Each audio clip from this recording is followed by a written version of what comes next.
കർത്താവായ യേശു ക്രിസ്തുവിന്റെ ധന്യനാമത്തിൽ എല്ലാവർക്കും സ്നേഹവന്ദനം.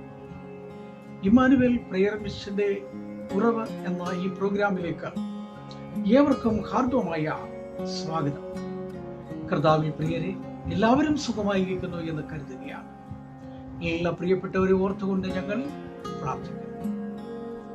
കഴിഞ്ഞ ദിവസം നമ്മൾ ചിന്തിച്ചതായിരിക്കുന്ന വിഷയങ്ങൾ അപ്പോസ്തലനായിരിക്കുന്ന വിശുദ്ധ പൗലോസും ശീലാസും കാരാഗ്രഹത്തിൽ അടയ്ക്കപ്പെട്ട വേളയിൽ കാരാഗ്രഹം കാത്തതായിരിക്കുന്ന കാരാഗ്രഹ പ്രമാണി ഈ രക്ഷ പ്രാപിക്കുവാൻ ഞാൻ എന്ത് ചെയ്യണമെന്ന് അവരോട് ചോദിച്ചു. കർത്താവായ യേശു ക്രിസ്തുവിൽ വിശ്വസിക്കുക, എന്നാൽ നീയും നിന്റെ കുടുംബവും രക്ഷ പ്രാപിക്കും. ഇത് കേട്ട മാത്രയിൽ ആ കാരാഗ്രഹ പ്രമാണി അവരുടെ വീട്ടിലേക്ക് ക്ഷണിക്കുകയും പൗലോസും ശീലാസും ആ രാത്രിയിൽ അവിടെ വിശ്രമിച്ച് ഭക്ഷണം കഴിച്ച് അവര് ദൈവത്തെ പാടി ആരാധിച്ച് അവർ വീട് അടക്കം ആനന്ദിപ്പാൻ ഇടയായിട്ട്. അതാണ് സന്തോഷം എന്ന് പറയുന്നത്. ഇന്ന് പകൽക്കാലം അപ്പോസ്തലനായിരിക്കുന്ന പൗലോസിന്റെ ജീവിതത്തിൽ നേരിട്ടതായ ഒരു കാര്യം നിങ്ങളുടെ ശ്രദ്ധയിൽപ്പെടുത്തുവാനായിട്ട് ആഗ്രഹിക്കുകയാണ്. അതിനാധാരമായിട്ട് അപ്പോസ്തല പ്രവൃത്തികളുടെ പുസ്തകം 27-ാം അധ്യായത്തിന്റെ 22-ാമത്തെ വാക്യമാണ്. നമുക്കെല്ലാവർക്കും വളരെ പരിചിതമായിരിക്കുന്ന വേദഭാഗമാണ്. ആ വാക്യശകലം ഇങ്ങനെയാണ്: എങ്കിലും ധൈര്യത്തോടെ ഇരിപ്പീൻ, ഞാൻ നിങ്ങളോട് അപേക്ഷിക്കുന്നു. നിങ്ങൾ ഓരോരുത്തരും ധൈര്യത്തോടെ ഇരിപ്പീൻ എന്ന് ഞാൻ നിങ്ങളോട് അപേക്ഷിക്കുന്നു. അപ്പോസ്തലനായിരിക്കുന്ന പൗലോസ് പറഞ്ഞൊരു വാക്കാണ്. ആരോട് പറഞ്ഞു, എപ്പോൾ പറഞ്ഞു, അതിന്റെ സന്ദർഭങ്ങൾ എന്താണ്? സവിസ്തരമായി ചിന്തിപ്പാനുള്ള സമയപരിധികൾ നമ്മുടെ മുൻപിലുണ്ട് എങ്കിലും അല്പസമയത്തിനുള്ളിൽ ആ വിഷയത്തെ ശ്രദ്ധയിൽപ്പെടുത്തുവാൻ ആഗ്രഹിക്കുക. 1-ാം നൂറ്റാണ്ടിൽ കർത്താവിന്റെ ദാസനായിരിക്കുന്ന പൗലോസ് വളരെ ശക്തമായി സുവിശേഷം അറിയിക്കുകയും ദേശത്തിന്റെ നാനാഭാഗങ്ങളിൽ തന്റേതായിരിക്കുന്ന പ്രവർത്തനങ്ങളെ ജനങ്ങൾ അംഗീകരിക്കുകയും ഓരോ പ്രിയപ്പെട്ടവരും യേശുവിനെ അറിയുവാനും യേശുവിൽ വിശ്വസിക്കുവാനും വിശ്വസിച്ചവർ ദൈവത്തോട് ചേരുവാനും വീടൊന്നടക്കം ആനന്ദിപ്പാനും ആരാധിപ്പാനും ഇടയായിത്തീർന്നു. രാജ്യത്തെല്ലായിടത്തും ഒരു ശക്തമായിരിക്കുന്ന തരംഗം ആ കാലയളവിൽ ഉണ്ടായി. ഒരു കാലത്ത് പൗലോസ് ജനങ്ങളെ ദ്രോഹിക്കുകയും ദൈവദാസന്മാരെ ഉപദ്രവിക്കുകയും അവരെ മർദ്ദിക്കുകയും പിടിച്ചുകെട്ടുകയും അതിനുള്ളതായിരിക്കുന്ന അധികാരവും അധികാരപത്രവും ലഭിക്കപ്പെട്ടതായിരിക്കുന്ന ഒരു വ്യക്തിയായിരുന്നു പൗലോസ്.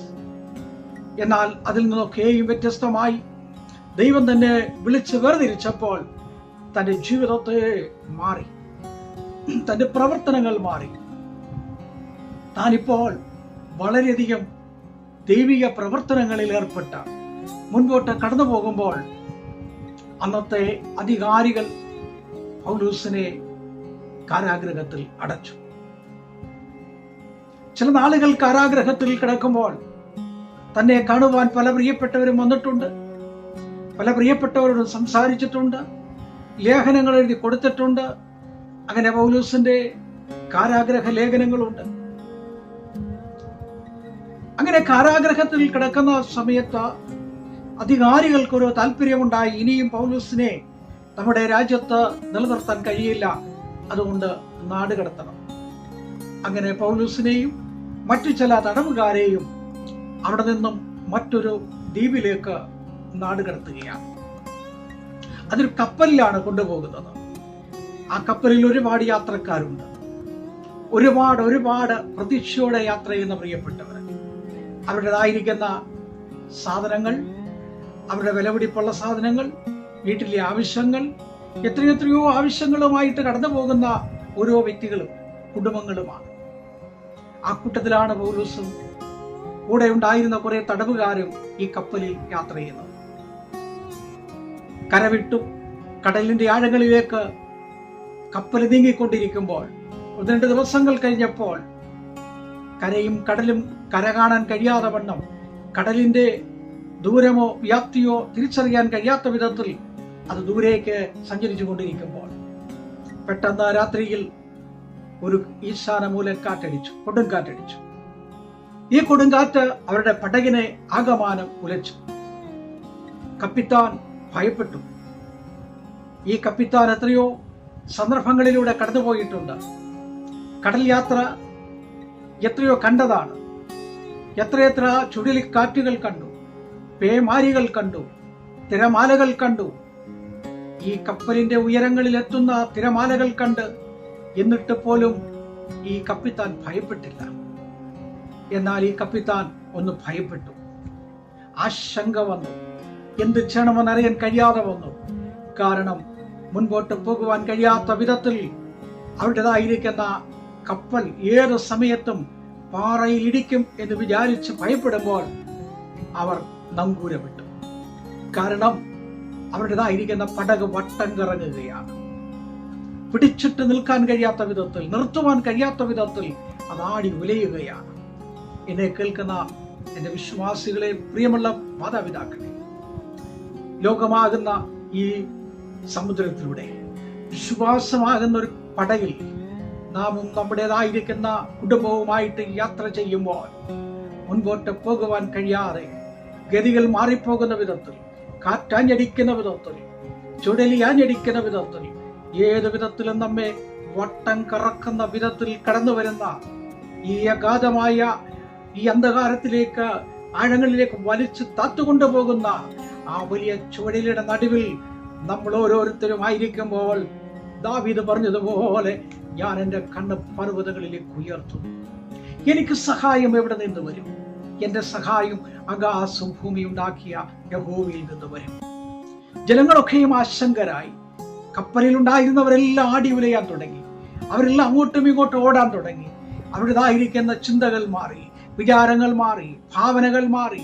ഏത് വിധേനയിൽ രക്ഷപ്പെടണമെന്ന് വിചാരിച്ചുകൊണ്ട് അവരുടേതായിരിക്കുന്ന ഓരോ വ്യക്തികളുടെയും സാമൂഹ്യമായിരിക്കുന്ന പശ്ചാത്തലത്തിലുള്ള പ്രിയപ്പെട്ടവർ അവരുടേതായിരിക്കുന്ന പ്രാർത്ഥനകൾ ചൊല്ലാൻ തുടങ്ങി, ദൈവത്തോട് പ്രാർത്ഥിക്കാൻ തുടങ്ങി. അപ്പോൾ പൗലോസ് ദൈവസന്നിധിയിൽ മുട്ടുമേൽ നിന്നുകൊണ്ട് ദൈവത്തോട് പ്രാർത്ഥിച്ചു. അങ്ങനെ ദൈവത്തോട് രാത്രിയിൽ ഏകാന്തതയിൽ ഇരുന്നു കൊണ്ട് പ്രാർത്ഥിക്കുമ്പോൾ വെളിച്ചമില്ല, കുടിപ്പാൻ വെള്ളമില്ല, കഴിപ്പാൻ ഭക്ഷണമില്ല, വസ്ത്രങ്ങൾ മാറി ധരിക്കാനില്ല. അത്രമാത്രം തകർന്നുകൊണ്ടിരിക്കുന്ന അവസ്ഥയിൽ ഏത് വിധത്തിലും തകരും. അങ്ങനെ ഇരിക്കുമ്പോൾ പൗലോസ് അവസാനമായിട്ട് പ്രാർത്ഥിക്കാൻ മുട്ടുമടക്കി. 91-ാം സങ്കീർത്തനം 14 പറയുന്നത് പോലെ, വിളിച്ചപേക്ഷിക്കുന്ന നാളിൽ ഞാൻ നിനക്ക് ഉത്തരം തരും. കഷ്ടകാലത്ത് ഞാൻ നിന്നോടുകൂടെ ഇരുന്ന് നിന്നെ പിടിപ്പിക്കും. ഞാൻ പിടിപ്പിക്കുന്ന ദൈവമാകുന്നു എന്ന് പറഞ്ഞുകൊണ്ട് ദൈവത്തിന്റെ ദൂതൻ പൗലോസിന്റെ അരികിലേക്ക് ഇറങ്ങി വന്നു. പൗലോസിനോട് പറഞ്ഞു, മകനെ, നീ എന്തിനു ഭാരപ്പെടുന്നു? എനിക്ക് നിന്നെ ആവശ്യമുണ്ട്.